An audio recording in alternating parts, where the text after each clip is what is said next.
Eu volto a falar de um tema de interesse nacional, mas mais precisamente interesse do Rio Grande do Sul, que é o processo todo que realizamos aqui da renegociação das dívidas dos estados, mudando principalmente o indexador. Muita correspondência em meu gabinete para que se explicasse um pouco mais o que significa, para onde vamos e o que precisaríamos fazer para melhorar a situação do nosso Estado. Mas antes ainda, eu vou ler amanhã, aqui no plenário, uma decisão que fui informado agora de manhã, da executiva do Partido dos Trabalhadores do Rio Grande do Sul, com 3 linhas. Primeiro, que a decisão, com a participação dos movimentos sociais lá, é que nós não devemos abrir mão dos direitos dos trabalhadores, dos idosos, aposentados e pensionistas. Claro que estamos se referindo aí às 2 MP. Por isso que eu apresentei em torno de 50 emendas para fazer o bom debate, mudar aquilo que sejam imperfeições, que esteja inadequada na realidade brasileira. Claro, eu sei que será unânime aqui aquela questão de uma jovem de 19 e 20 anos casar com um cidadão de 90 anos e a Previdência pagar a conta. Isso são casos raros, claro, mas nós temos que colocar instrumentos que proíba que isso aconteça. A Previdência é nossa. Mas essa história de diminuir a pensão de 100 para 50, com certeza não terá o nosso endosso. Querer diminuir falcatrua nessa área, mesmo no seguro-desemprego, somos favoráveis. Agora, mudar de 6 meses para 18 é inaceitável. E o próprio abono, só rápidos comentários, que praticamente desaparece para muita gente, isso é um 14º para quem ganha até 2 salários mínimos. Por isso que me vejo aqui numa situação de muito constrangimento de mexer num abono.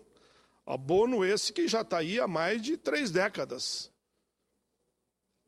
Enfim, mas faremos o bom debate no momento adequado, como é também a questão do pescador. Se tem algum tipo de falcatrua, seja na questão do pescador, do seguro-desemprego, ou mesmo no abuso como esse que eu me referi aqui, de uma jovem, como me disseram e provaram, 19 e 20 anos, casa com um senhor de 80 ou 90, e ainda às vezes é sobrinha ou tio. Bom, isso nós vamos combater. Agora, da forma que está, eu fico com a própria decisão do partido do meu Estado. E por isso eu apresentei tantas emendas. E ainda, senhora presidente, quero reafirmar a minha posição, que entendo que é unânime nessa casa. Que na escolha das comissões, nós temos que respeitar o princípio da proporcionalidade e que esse princípio seja aplicado, e de preferência já esta semana, para que a gente não fique aquela história que aqui no Brasil tudo começa depois do Carnaval. O Carnaval é uma bela festa, todos nós podemos passar lá no Carnaval, mas nós temos obrigação de, nesta semana, resolver a questão de todas as comissões e começar a trabalhar de fato, porque é lá na comissão que se faz o debate, inclusive dessas MP, dos projetos votados lá, depois é que os projetos vêm aqui para o plenário. Mas, como dizia, senhora presidente, eu vou recordar um pouco aqui o processo de discussão e negociação da mudança do indexador das dívidas dos estados. A sanção pela Presidente da República da Lei Complementar 148, de 25 de novembro de 2014, ou seja, uma construção coletiva, Câmara, Senado e o Executivo, representou um passo decisivo para a normalização da atividade econômica nos estados, ou para melhorar a atividade econômica dos estados e, claro, o Rio Grande do Sul. Para o grande público que nos ouve, nesse momento aqui, de uma segunda-feira, aqui na tribuna do Senado Federal, é necessário explicar que se trata da lei que vai permitir significativo desconto na dívida do Estado para com a União. As dívidas estaduais foram renegociadas em 1997, no governo do ex-presidente Fernando Henrique Cardoso. O grande entendimento foi, devido ao momento, que se utilizasse como indexador o Índice Geral de Preço, Disponibilidade Interna, IGPDI, mais juros de 6% ao ano, que pode chegar a 9%, a serem pagos em 360 meses. Em 1998 e 2012, esse índice cresceu 248%, que equivale, a grosso modo, a multiplicar o saldo da dívida por 3,5 vezes. Para piorar o quadro, os valores das parcelas mensais ultrapassavam o limite de 13% do valor da receita líquida real, que corresponde, de modo simplificado, aos recursos próprios arrecadados pelo Estado. Nesses casos, pagam-se os 13% e continua pendente o valor que excede, aumentando o estoque da dívida, mesmo com o pagamento regular das parcelas. Tipo isso, quanto mais paga, mais deve. O total da dívida do Rio Grande do Sul chegou no ano de 2014 a aproximadamente 50 bilhões de reais, dos quais 37 bilhões junto à União. A projeção é de que até o final de 30 anos, 2027, o Estado estaria ainda devendo aproximadamente 40 bilhões de reais. Essa situação provocava uma grande redução na capacidade de investimento do Estado, com reflexo negativo nos serviços prestados ao público, já encontrados sucateados mediante a situação do Estado. A nova lei muda significativamente a situação, a dívida passa a ser corrigida pelo Índice Nacional de Preço ao Consumidor, amplo IPCA, trocando também a taxa de juros para 4% ao ano, ou o valor da taxa do Sistema Especial de Liquidação e de Custódia, Selic, mas o que for menor. Isso significa um desconto para o caso do Rio Grande do Sul de aproximadamente 15 bilhões na dívida do Estado, dando um fôlego de mais ou menos 3 bilhões já a partir do ano. Segundo dados da própria Secretaria da Fazenda do Rio Grande do Sul, entre 1998 e 2012, o IPCA cresceu 151%, contra 248%, relembrando o IGPDI. Saímos, assim, de uma dívida impagável e sempre crescente para uma situação de redução crescente do grau de endividamento, podendo o Rio Grande do Sul, assim, zerar o resíduo da dívida, como eu dizia antes, lá mais ou menos por 2027.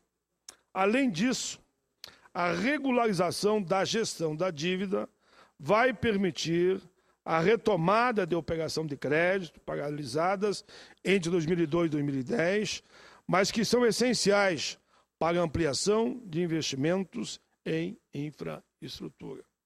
É de lamentar apenas que a negociação necessária para a aprovação da lei complementar tenha demorado tanto. O Rio Grande do Sul teve comportamento exemplar no processo, porque, acompanhado de outros estados, discutimos com todos os setores na Câmara e no Senado, fizemos um trabalho integrado, eu diria, entre oposição e situação. E assim, caminhamos para um grande entendimento e a matéria foi votada no fim do ano passado. A situação geral do Estado é preocupante, claro, ninguém nega isso. O Estado do Rio Grande do Sul. Em função da própria demora em se perceber que as dívidas estavam se autoalimentando, atingindo o patamar de insolvência por parte significativa, principalmente de inúmeras unidades da Federação. Dados sobre o Produto Interno Bruto do Rio Grande do Sul, até o terceiro trimestre de 2014, divulgados pela Fundação de Economia e Estatística do Estado, mostraram o início de uma recuperação econômica que ainda não foi capaz de reverter o resultado de um ano que não foi bom. O Estado é hoje o quarto maior exportador do país. Apesar de não repetir o desempenho do ano de 2013, marcado pela super safra de soja e a entrega de plataformas de petróleo por empresas gaúchas, lá na nossa região sul, mais dito polo de Rio Grande. Malgrado responder por 8,46% das exportações nacionais, o resultado dos 10 primeiros meses de 2014, 16,2 bilhões de dólares, é quase 24% inferior ainda ao do mesmo período do ano passado. O agronegócio no Estado apresenta um bom potencial de crescimento em função de mudanças na conjuntura internacional, como o crescimento de demandas vindo de parceiros antissecundários como Paraguai, Rússia, Vietnã e Venezuela. A retomada de vendas de carne para a Rússia também é promissora, passando o Brasil a substituir exportações dos EUA e da União Europeia, suspensa pela crise com a Ucrânia. A soja continua a ser o principal produtor da agropecuária gaúcha, respondendo por 24,2% do valor de nossas exportações, ou seja, 3,9 bilhões de dólares.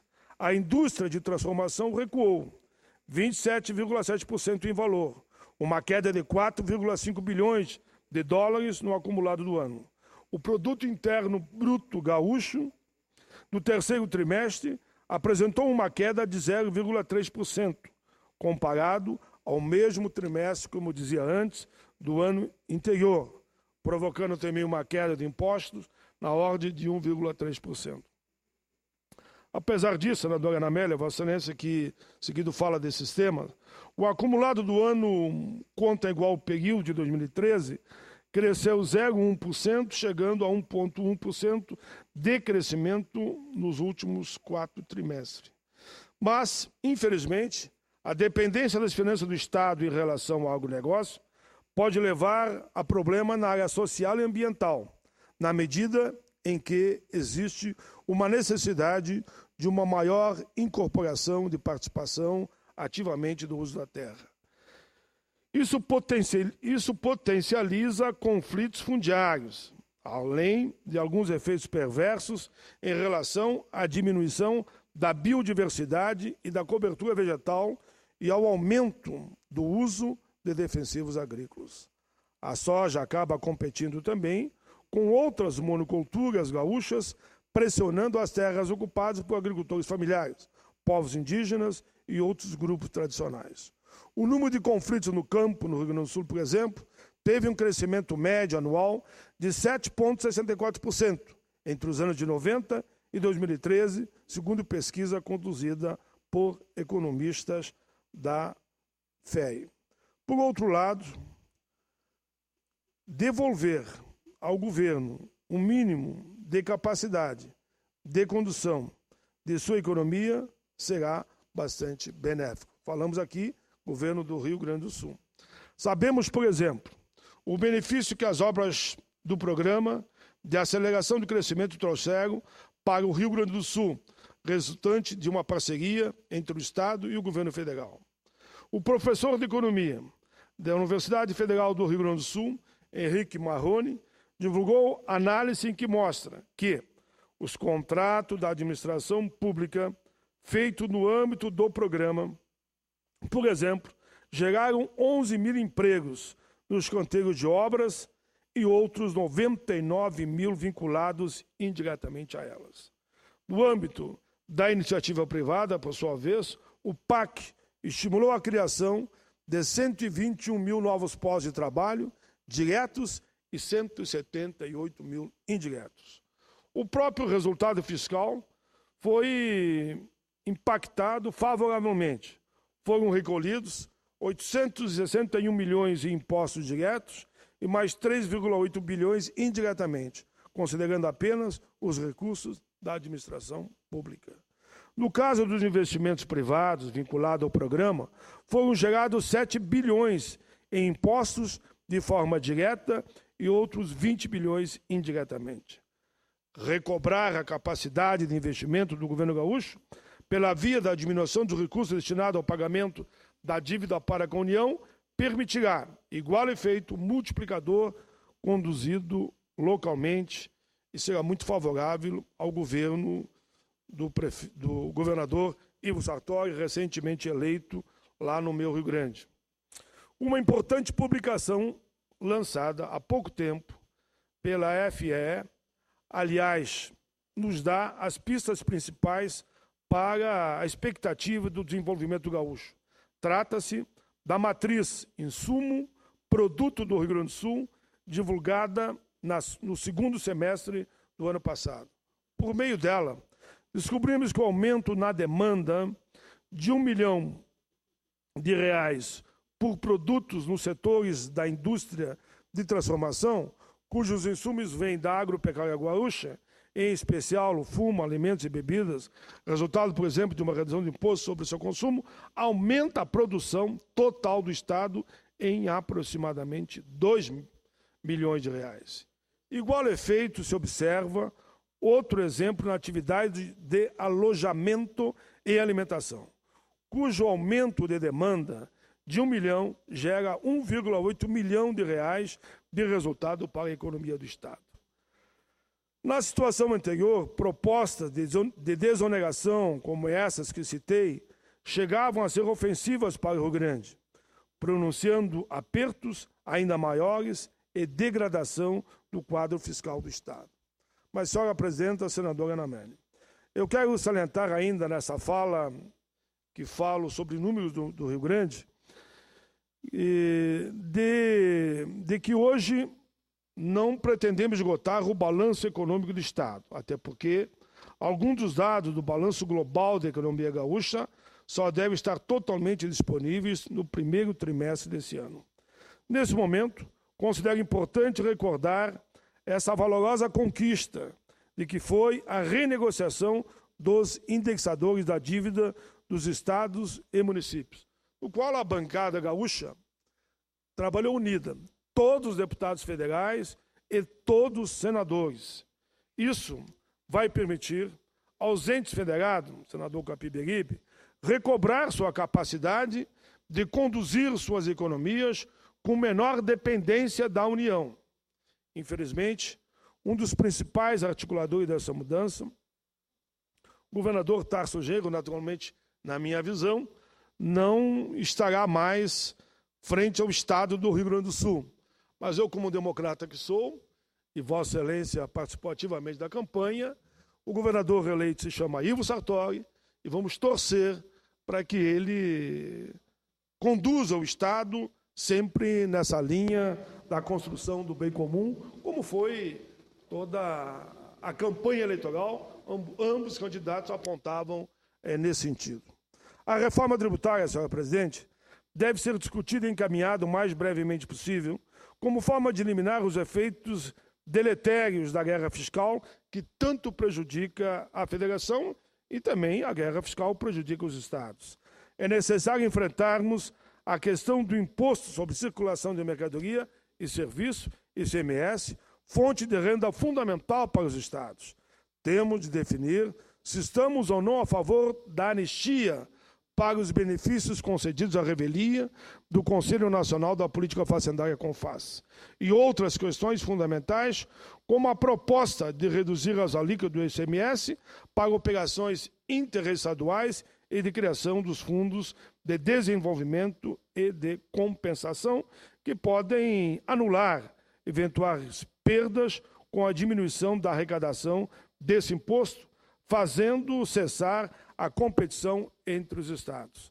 Devemos aproveitar o espaço fiscal resultante dessas primeiras medidas para alavancar a economia do Rio Grande e equacionar com coragem as questões candentes, como o reequilíbrio da Previdência do Estado, a questão do servidor público estadual, o ativo e aposentado, e como também avançarmos na aplicação do piso para os professores da rede pública gaúcha. Falo isso com toda a tranquilidade, que sempre dessa tribuna, a pedido do CEPERGS, Cobrei do governo anterior o cumprimento do piso. Piso esse votado por nós, sancionado pelo presidente Lula e que até hoje o Rio Grande do Sul não aplica. Continuarei cobrando para que os professores do Rio Grande do Sul tenham direito, pelo menos, ao piso nacional que é assegurado à categoria.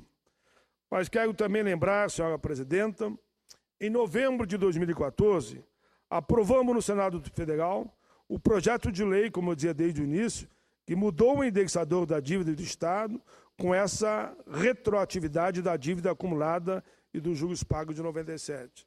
Repito, foi importante aquela posição, a aprovação desse projeto era um compromisso da própria presidenta, como também do Congresso Nacional, com os estados e municípios, que foi regastado, que aconteceu após uma longa luta. A nova lei, sem sombra de dúvida, que aqui me debrucei no início, vai ajudar a sanar as contas públicas do nosso Estado. Por além de reduzir os juros, vai colaborar para diminuir o saldo devedor. Haja visto que a limitação do pagamento das parcelas, atrelada a 13% da Receita Federal, gerava um resíduo que se acumulava mês a mês.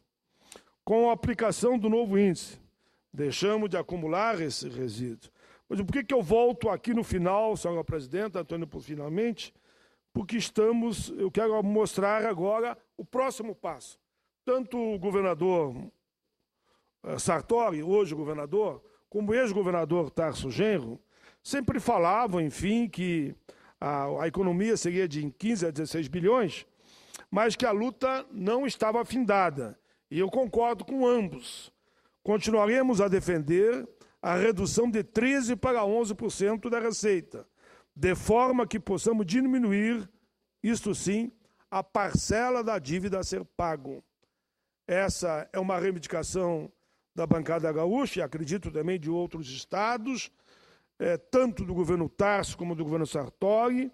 Tal medida, diminuindo o valor da prestação, é que vai, de forma imperiosa, dar mais fôlego aos investimentos tão necessários ao povo gaúcho. Faço minha, para concluir, senhora presidenta, as palavras do conselheiro Frei Sérgio Gorgem, membro do chamado Conselhão, que acompanhou no Estado desde 2011 e falou ele sobre a questão da repactuação da dívida. Que esse espaço fiscal sirva para mais justiça social, para mais inclusão social, para mais educação, para mais saúde e para mais felicidade humana para todos. Senhora presidenta, fiz aqui um rápido retrospectiva dessa caminhada. Faço mais uma vez questão de destacar que foi fundamental a participação de todos os deputados federais da bancada gaúcha, no nosso caso, como acredito também de outros estados, como também dos 3 senadores.